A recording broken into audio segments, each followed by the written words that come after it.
الشيطان الرجيم.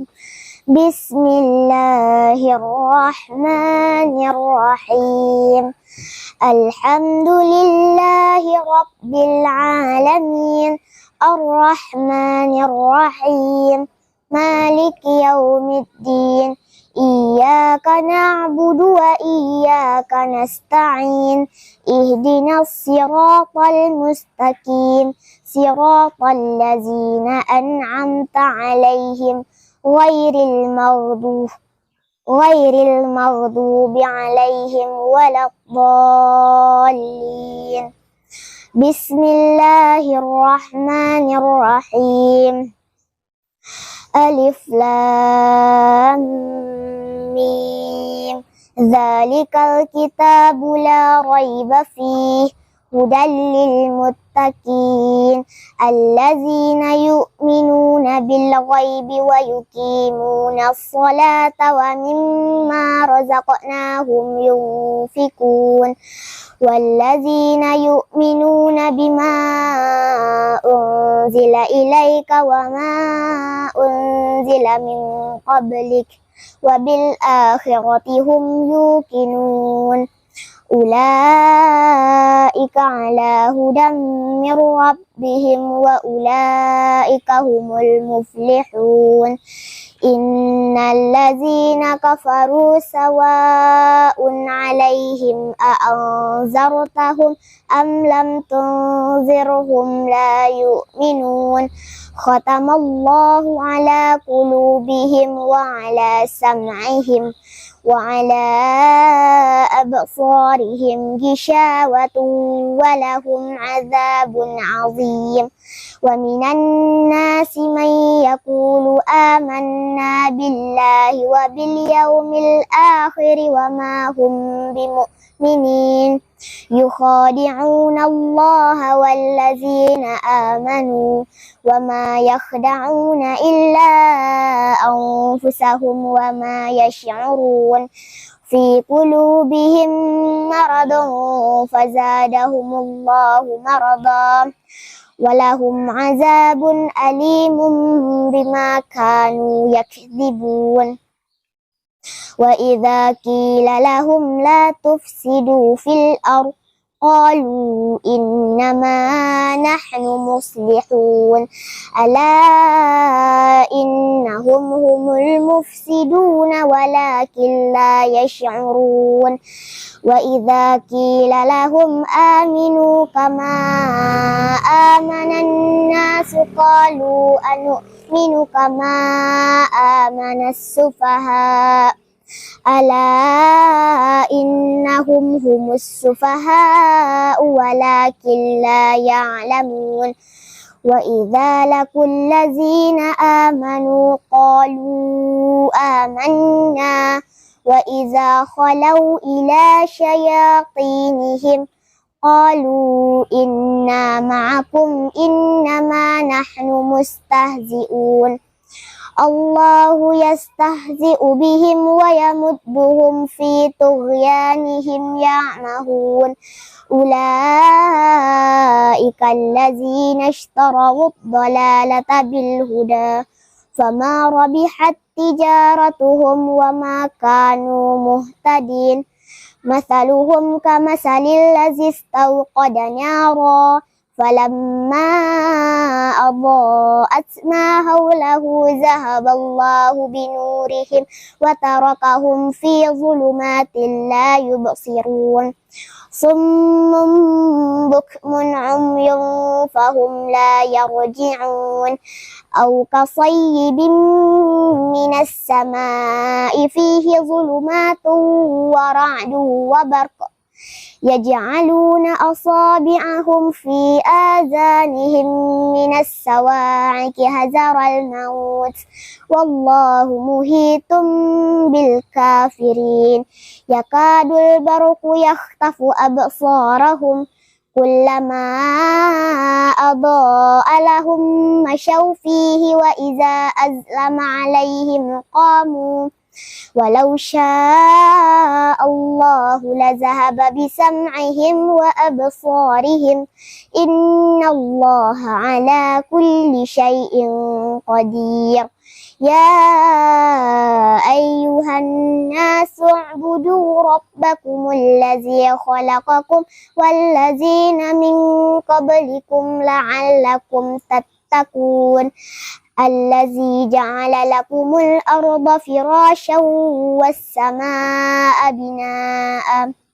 وأنزل من السماء ماء فأخرج به من الثمرات رزقا لكم فلا تجعلوا لله أندادا وأنتم تعلمون وإن كنتم في ريب مما نزلنا على عبدنا فأتوا بسورة من مثله وادعوا شهداءكم من دون الله إن كنتم صادقين فإن لم تفعلوا ولن تفعلوا فاتقوا النار التي وقودها الناس والحجارة أعدت للكافرين وبشر الذين آمنوا وعملوا الصالحات أن لهم جنات تجري من تحتها الأنهار كلما رزقوا منها من ثمرة رزقا قالوا هذا الذي رزقنا من قبل وأتوا به متشابها ولهم فيها أزواج مطهرة وهم فيها خالدون إن الله لا يستحيي أن يضرب مثلا ما بعودة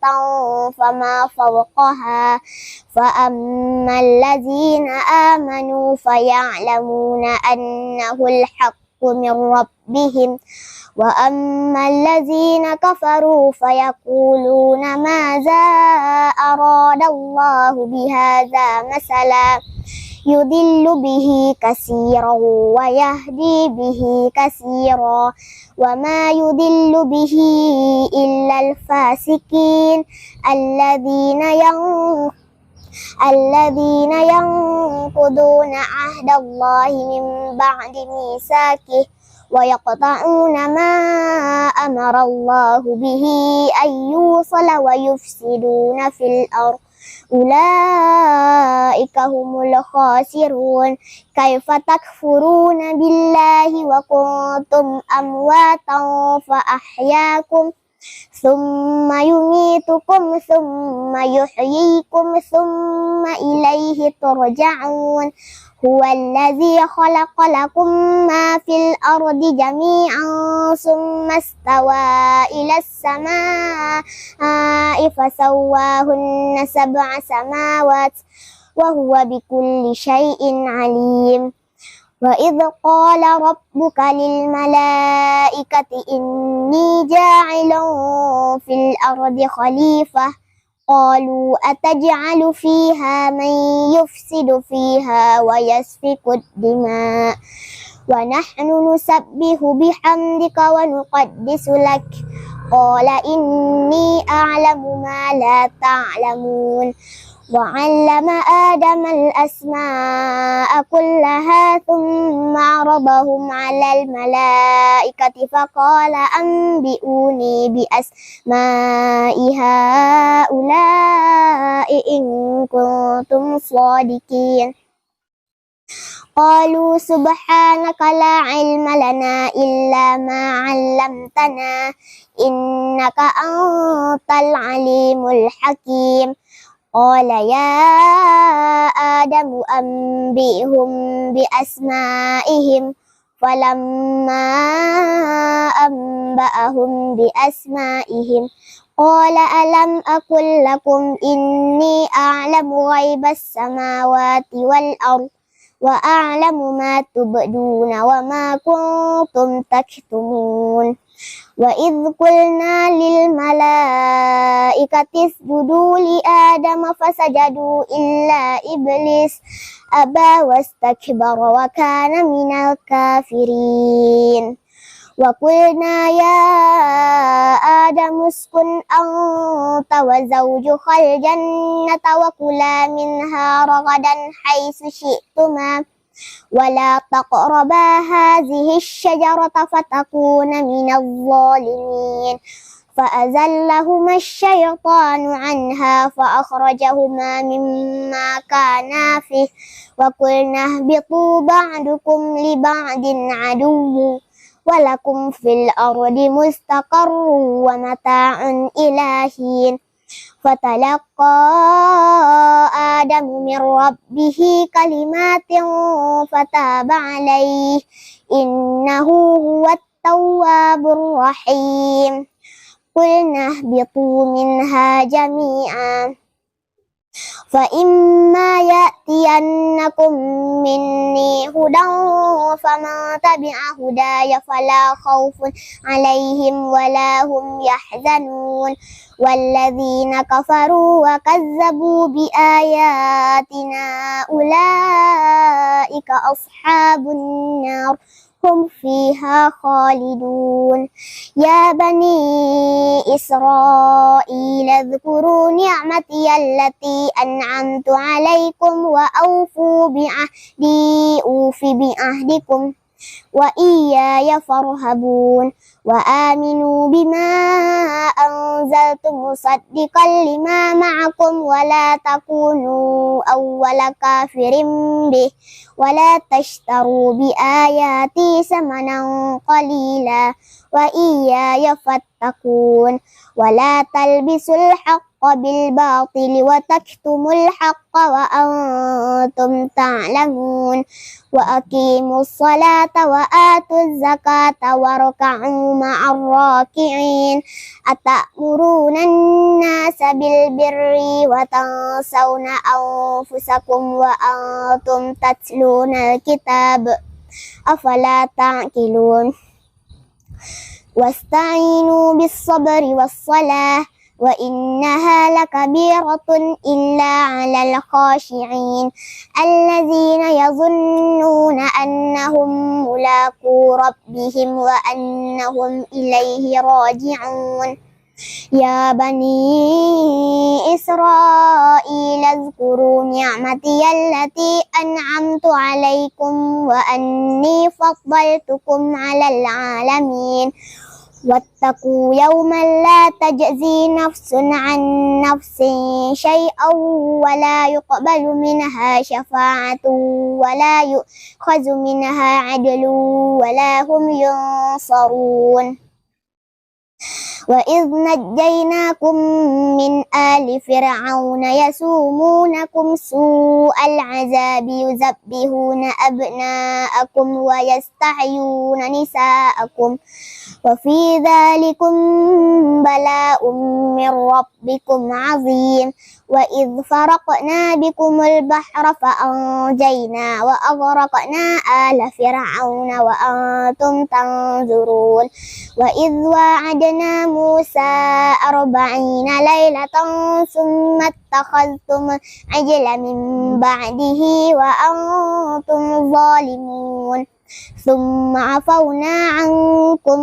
من بعد موتكم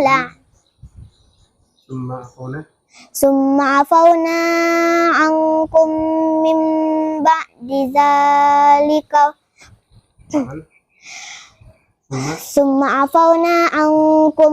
من بعد ذلك لعلكم تشكرون وإذ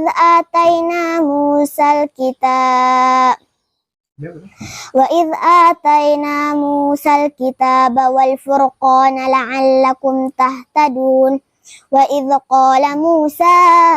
لقومه يا قوم إنكم ظلمتم أنفسكم باتخاذكم العجل فتوبوا إلى بارئكم فاقتلوا أنفسكم ذلكم خير لكم عند بارئكم فتاب عليكم إنه هو التواب الرحيم وإذ قلتم يا موسى لن نؤمن لك حتى نرى الله جهرة فأخذتكم الصاعقة وأنتم تنظرون ثم بعثناكم من بعد موتكم لعلكم تشكرون وظللنا عليكم الغمام وأنزلنا عليكم المن والسلوى كلوا من طيبات ما رزقناكم وما ظلمونا ولكن كانوا أنفسهم يظلمون وإذ قلنا ادخلوا هذه القرية فكلوا منها رغدا حيث شئتم رغدا وادخلوا الباب سجدا وقولوا حطة نغفر لكم خطاياكم وسنزيد المحسنين فبدل الذين ظلموا قولا غير الذي قيل لهم فأنزلنا على الذين ظلموا رجزا من السماء بما كانوا يفسقون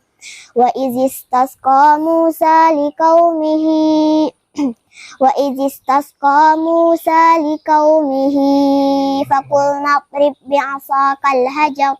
فانفجرت منه 12 عينا قد علم كل أناس مشربهم كلوا واشربوا من رزق الله فلا تعثوا في الأرض مفسدين وإذ قلتم يا موسى لن نصبر على طعام واحد فادع لنا ربك يخرج لنا مما تنبت الأرض من بقلها وكسائها وفومها وعدسها وبصلها قال أتستبدلون الذي هو أدنى بالذي هو خير اهبطوا مصرا فإن لكم ما سألتم وضربت عليهم الذلة والمسكنة وباءوا بغضب من الله ذلك بأنهم كانوا يكفرون بآيات الله ويقتلون النبيين بغير الحق ذلك بما عصوا وكانوا يعتدون إن الذين آمنوا والذين هادوا والنصارى والصابئين من آمن بالله واليوم الآخر وعمل صالحا فلهم أجرهم عند ربهم ولا خوف عليهم ولا هم يحزنون وإذ أخذنا ميثاقكم ورفعنا فوقكم الطور خذوا ما آتيناكم بقوة واذكروا ما فيه لعلكم تتقون ثم توليتم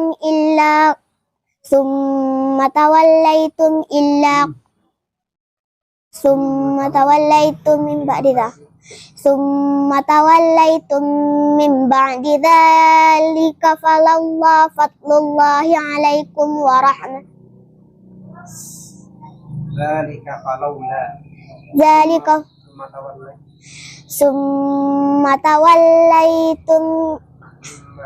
ثم توليتم من بعد ذلك فلولا فضل الله عليكم ورحمته لكنتم من الخاسرين ولقد علمتم الذين اعتدوا منكم في السبت فقلنا لهم كونوا قردة خاسئين فجعلناها نكالا لما بين يديها وما خلفها وموعظة للمتقين وإذ قال موسى لقومه إن الله يأمركم أن تذبحوا بقرة قالوا أتتخذنا هزوا قال أعوذ بالله أن أكون من الجاهلين قالوا ادع لنا ربك يبين لنا ما هي قال إنه يقول إنها بقرة لا فارض ولا بكر عوان بين ذلك فافعلوا ما تؤمرون قالوا ادع لنا ربك يبين لنا ما لونها قال إنه يقول إنها بقرة صفراء فاقع لونها تسر الناظرين قالوا ادع لنا ربك يبين لنا ما هي إن البقرة تشابه علينا وإنا إن شاء الله لمهتدون قال إنه يقول إنها بقرة لا ذلول تثير الأرض ولا تسقي الحرث مسلمة لا شية فيها قالوا الآن جئت بالحق فذبحوها وما كادوا يفعلون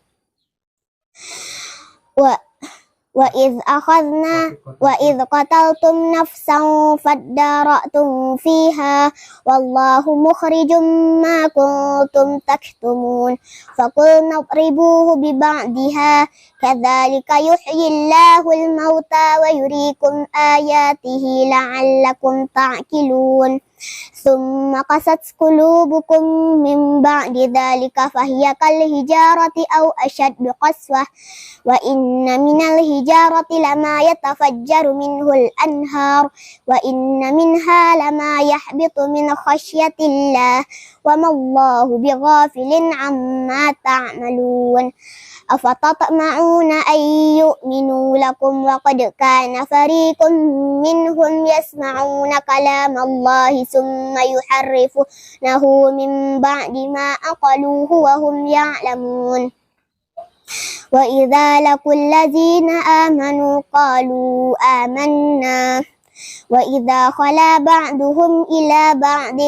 قالوا أتحدثونهم بما فتح الله عليكم ليهاجوكم به عند ربكم أفلا تعقلون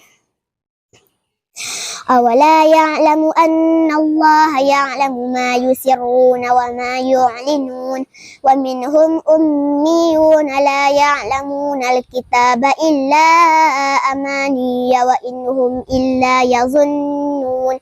فويل للذين يكتبون الكتاب بأيديهم ثم يقولون هذا من عند الله ليشتروا به ثمنا قليلا فويل لهم مما كتبت أيديهم وويل لهم مما يكسبون وقالوا لن تمسنا النار إلا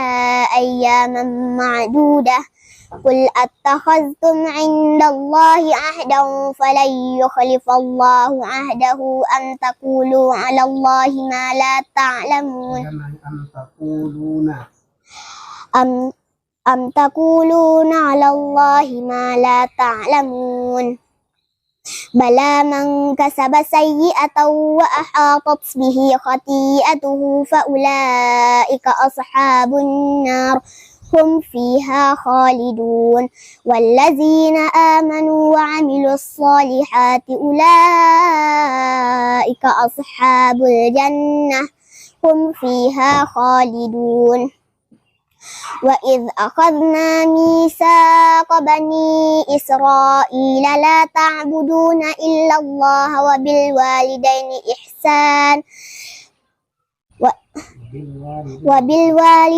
إحسانا وذي القربى واليتامى والمساكين وقولوا للناس حسنا وأقيموا الصلاة وآتوا الزكاة ثم توليتم إلا قليلا منكم وأنتم معرضون وإذ أخذنا ميثاقكم لا تسفكون دماءكم ولا تخرجون أنفسكم من دياركم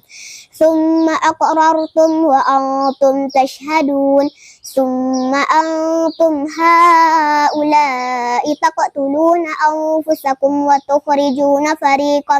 منكم من ديارهم تظاهرون عليهم بالإثم والعدوان وإن يأتوكم أسارى تفادوهم وهو محرم عليكم إخراجهم أفتؤمنون ببعض الكتاب وتكفرون ببعض فما جزاء من يفعل ذلك منكم إلا خزي في الحياة الدنيا ويوم القيامة يردون إلى أشد العذاب وما الله بغافل عما تعملون. أولئك الذين اشتروا الحياة الدنيا بالآخرة فلا يخفف عنهم العذاب ولا هم ينصرون ولقد آتينا موسى الكتاب وقفينا من بعده بالرسل وآتينا عيسى ابن مريم البينات وأيدناه بروح القدس أفكلما جاءكم رسول بما لا تهوى أنفسكم استكبرتم ففريقا كذبتم وفريقا تقتلون وقالوا قلوبنا غلف بل لعنهم الله بكفرهم فقليلا ما يؤمنون ولما جاءهم كتاب من عند الله مصدقا ولما جاءهم كتاب من عند الله مصدق لما معهم وكانوا من قبل يستفتحون على الذين كفروا فلما جاءهم ما عرفوا كفروا به فلعنة الله على الكافرين بئس ما اشتروا به أنفسهم أن يكفروا بما أنزل الله بغيا أن ينزل الله من فضله على من يشاء من عباده فباءوا بغضب على غضب وللكافرين عذاب مهين وإذا قيل لهم آمنوا بما أنزل الله قالوا نؤمن بما أنزل علينا ويكفرون بما وراءه وهو الحق مصدقا لما معهم قل فلم تقتلون أنبياء الله من قبل إن كنتم مؤمنين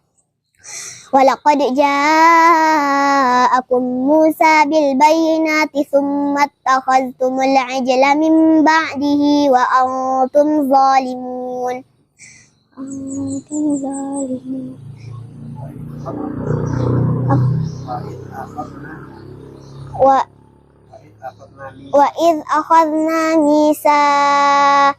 وإذ أخذنا ميثاقكم ورفعنا فوقكم الطور خذوا ما آتيناكم بقوة واسمعوا قالوا سمعنا وعصينا وأشربوا في قلوبهم العجل بكفرهم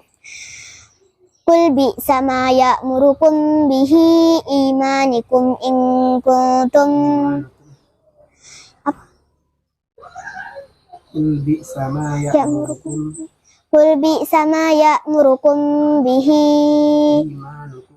قل بئس ما يأمركم به إيمانكم إن كنتم مؤمنين قل إن كانت لكم الدار الآخرة عند الله خالصة من دون الناس فتمنوا الموت إن كنتم صادقين ولن يتمنوه أبدا بما قدمت أيديهم والله عليم بالظالمين ولتجدنهم أحرص الناس على حياة ومن الذين أشركوا يود أحدهم لو يعمر 1000 سنة وما هو بمزحزحه من العذاب أن يعمر والله بصير بما يعملون قل من كان عدوا لجبريل فإنه نزله على قلبك بإذن الله مصدقا لما بين يديه وهدى وبشرى للمؤمنين من كان عدوا لله وملائكته ورسله وجبريل وميكال فإن الله عدو للكافرين ولقد أنزلنا إليك آيات بينات وما يكفر بها إلا الفاسقون أو كلما عاهدوا عهدا نبذه فريق منهم بل أكثرهم لا يؤمنون ولما جاءهم كتاب من ولما جاءهم رسول من عند الله مصدق لما معهم نبذ فريق من الذين أوتوا الكتاب كتاب الله وراء ظهورهم كأنهم لا يعلمون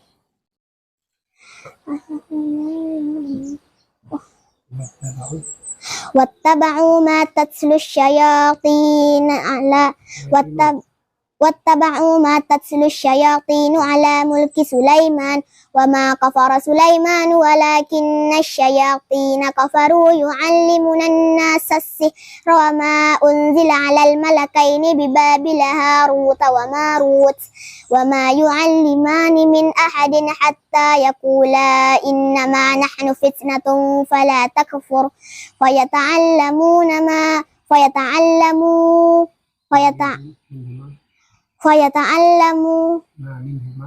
فيتعلمون منهما ما يفرقون به بين المرء وزوجه وما هم بضارين به من أحد إلا بإذن الله ويتعلمون ما يضرهم ولا ينفعهم ولقد علموا لمن اشتراه ما له في الآخرة من خلق ولبئس ما شروا به أنفسهم لو كانوا يعلمون ولو أنهم آمنوا واتقوا لمثوبة من عند الله خير لو كانوا يعلمون يا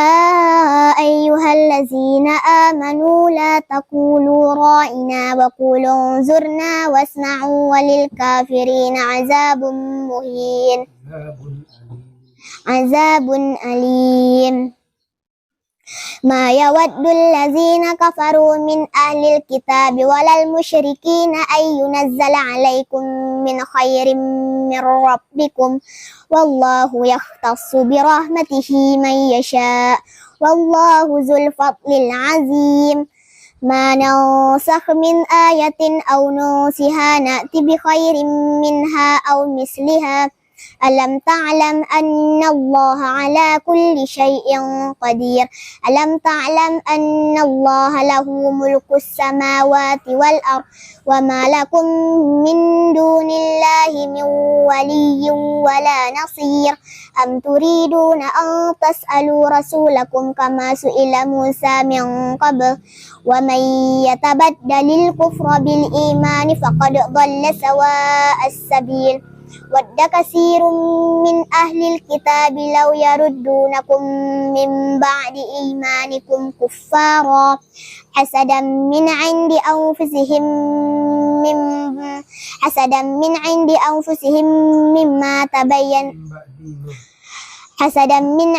أنفسهم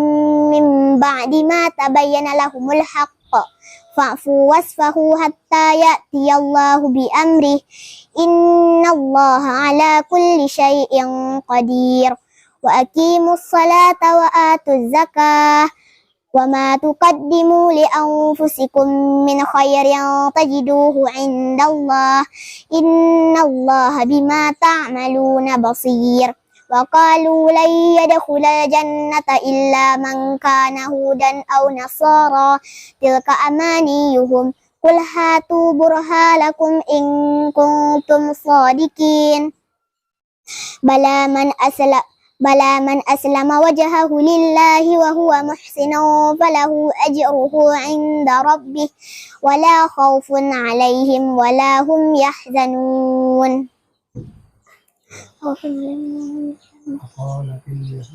وقالت اليهود ليست النصارى على شيء وقالت النصارى ليست اليهود على شيء وهم يتلون الكتاب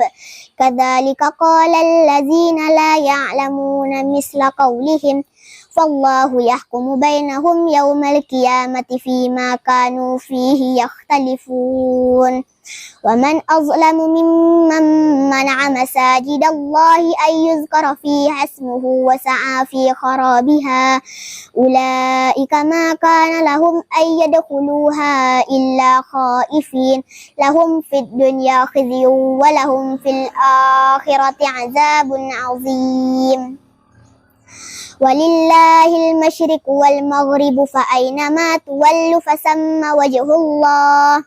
إن الله واسع عليم وقالوا اتخذ الله ولدا سبحانه بل له ما في السماوات والأرض كل له قانتون بديع السماوات والأرض وإذا قضى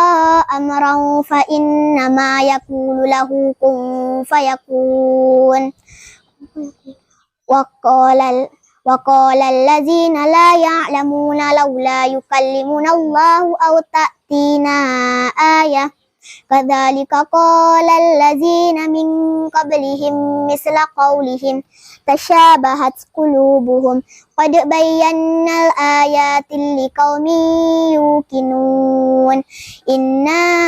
أرسلناك بالحق بشيرا ونذيرا ولا تسأل عن أصحاب الجحيم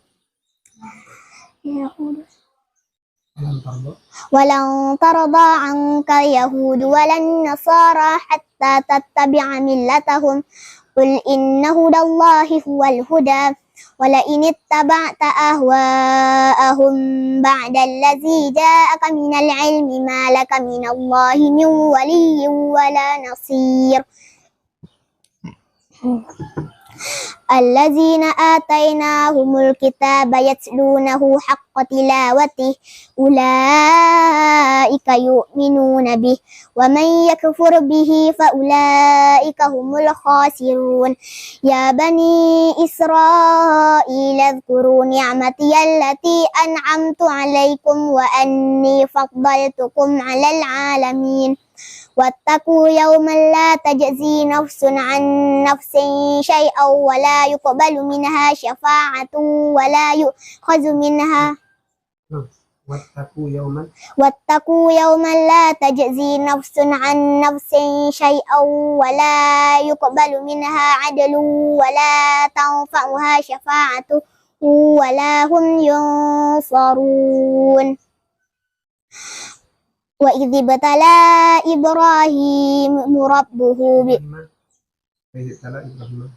وإذ ابتلى إبراهيم ربه بكلمات فأتمهن قال إني جاعلك للناس إماما قال ومن ذريتي قال لا ينال عهد الظالمين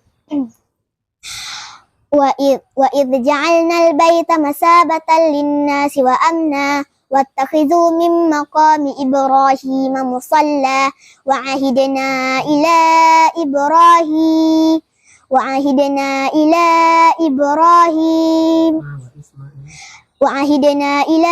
إبراهيم وإسماعيل أن طهرا بيتي للطائفين والعاكفين والركع السجود وإذ قال إبراهيم رب اجعل هذا بلدا آمنا وارزق أهله من الثمرات من آمن منهم بالله واليوم الآخر قال ومن كفر فأمتعه قليلا ثم أضطره إلى عذاب النار وبئس المصير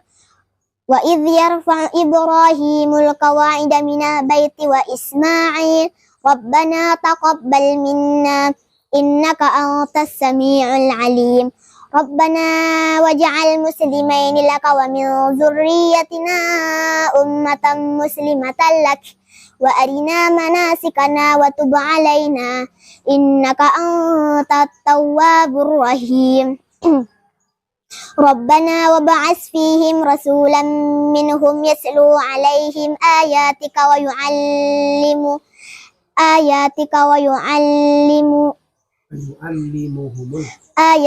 ويعلمهم الكتاب والحكمة ويزكيهم إنك أنت العزيز الحكيم ومن يرغب عن ملة إبراهيم إلا من سفه نفسه ولقد اصطفيناه في الدنيا وإنه في الآخرة لمن الصالحين إذ قال له أسلم قال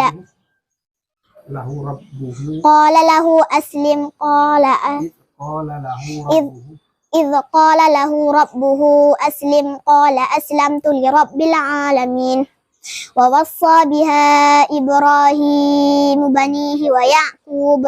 يا بني إن الله اصطفى لكم الدين فلا تموتن إلا وأنتم مسلمون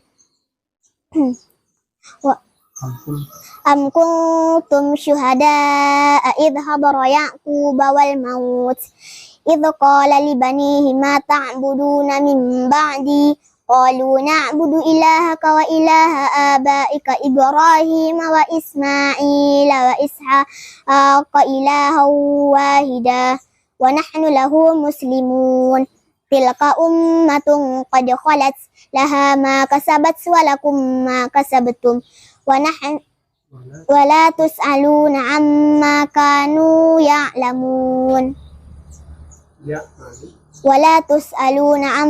كانوا يعملون وقالوا كونوا هودا أو نصارى تهتدوا قل بل ملة إبراهيم حنيفا وما كان من المشركين قولوا آمنا بالله وما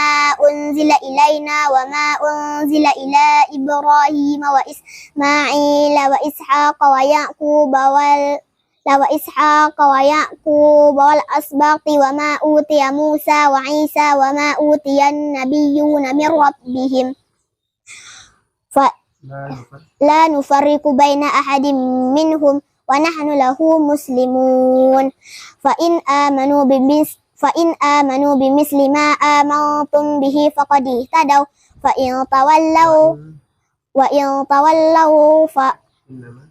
وإن تولوا فإنما هم في شقاق فسيكفيكهم الله وهو السميع العليم صبغة الله ومن أحسن من الله صبغة ونحن له عابدون قل أتحاجوننا في الله وهو ربنا وربكم ولنا أعمالنا ولكم أعمالكم ونحن له مخلصون أم تقولون إن إبراهيم وإسماعيل وإسحاق ويعقوب والأسباط كانوا هودا أو نصارى قل أأنتم أعلم أم الله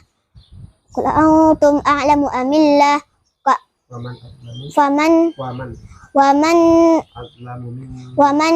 أظلم ممن كتم شهادة عنده من الله وما الله بغافل عما تعملون تلك أمة قد خلت لها ما كسبت ولكم ما كسبتم ولا تسألون عما كانوا يعملون صدق الله العظيم.